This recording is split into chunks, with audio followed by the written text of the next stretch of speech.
안녕하십니까, 문틀란TV입니다. 더불어민주당 전당대회 날짜가 열흘가량 남은 가운데 당권 주자들 사이에서 선명성 경쟁이 가열되고 있습니다.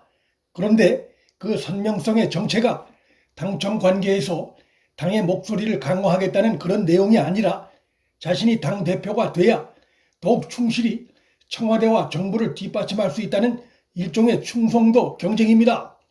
현 정권의 지지도가 높다면 혹 이런 현상을 이해할 수도 있겠지만 최근 여론조사에서 문재인 국정 지지도가 30%대 선까지 추락한 것이 나타나고 있고, RN서치 조사의 경우 서울 지역의 국정 지지도는 20%대까지 추락한 것으로 나타났습니다. 17일 발표된 리얼미터 조사에선 미래통합당 36.3%로 34.8%를 얻은 176석의 거대 민주당을 앞선 것으로 나타났습니다. 이런 지지율 추락 상황이면 당에 비상이 걸리고 정부와 청와대의 잘못에 대해 지적하는 목소리가 나오는 게 정상인데, 민주당에선 그런 모습은 거의 찾아볼 수가 없습니다. 친문 강성 지지층의 눈치를 보느라 민심에 경고하는 반대의 목소리 경쟁이 주로 눈에 띄고 있습니다. 그런데 별 쟁점 없이 몸이 건조하게 흘러가던 민주당 전당대회에 최근 쟁점 현안이 한 가지 생겼는데, 그게 다름 아닌 친일 인사 묘를 국립현충원에서 파내자는 친일 인사 파묘를 놓고 벌이는 논쟁이어서 황당할 따름입니다. 야권에선 부관참시라고 강하게 비판하고 있는 이 파묘 논쟁이 하고 많은 이슈 중에 민주당 전당대회에서 사실상 처음으로 떠오른 쟁점 현안이 됐다는 것은 친일 반일 프레임을 다시 끄집어내 강성 지지층 표를 모아보려는 집권당 주자들의 현 주소를 보여주는 것이라 할 수 있습니다.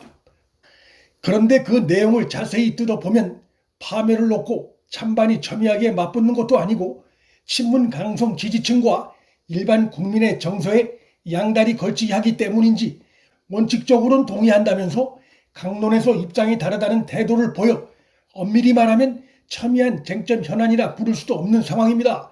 전당대회를 앞둔 민주당이 지금까지 보이고 있는 모습은 쟁점을 놓고 맞붙는 모습이라기보다는 정부 정책 지지를 놓고 또는 윤석열 총장 때리기를 놓고 누가 적극적인가 경쟁하는 수준으로 보입니다. 결코 정상적인 정당의 모습으로 보기 어렵습니다. 친문 강성 지지층을 겨냥한 경쟁이 과열되다 보니 망언까지 터지고 있습니다.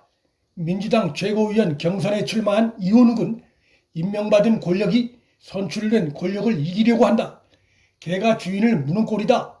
권력을 탐하는 윤석열을 끌어내리자고 말했습니다. 팩트도 틀리고 비유도 황당하기 짝이 없습니다.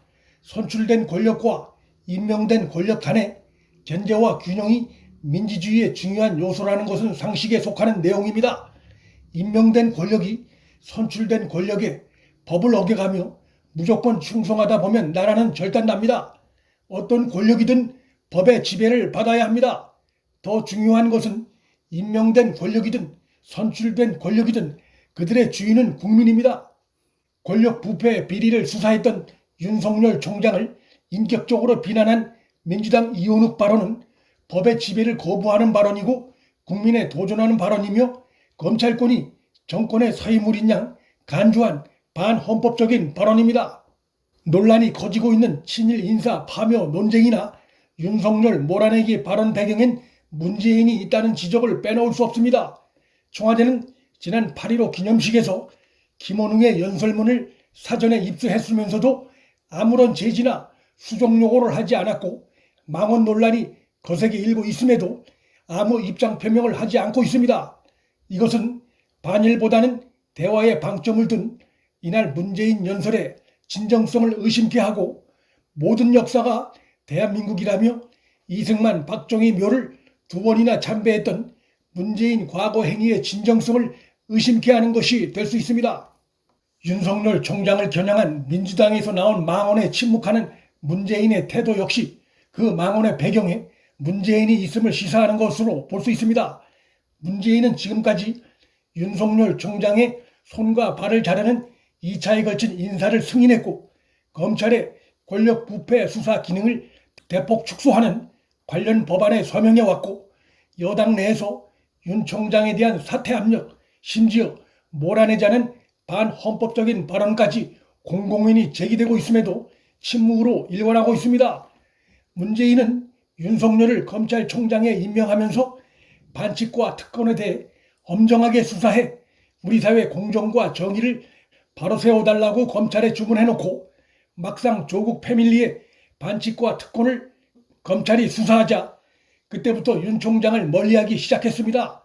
문재인은 또 권력의 눈치도 보지 않고 사람에 충성하지 않았던 그런 자세를 살아있는 권력에 대해서도 똑같이 지켜달라, 청와대든 정부든 또는 집권 여당이든 만에 하나 권력형 비리가 있다면 그 점에 대해 엄정하게 임해달라고 당부를 해놓고 막상 검찰이 청와대의 울산 선거 공작 의혹 사건 등을 수사하고 수사의 칼이 자신의 핵심 측근들을 겨냥하기 시작하자 윤 총장의 손과 발을 자르는 보복성 인사를 강행하는 말과 행동이 다른 이중성을 드러내왔습니다.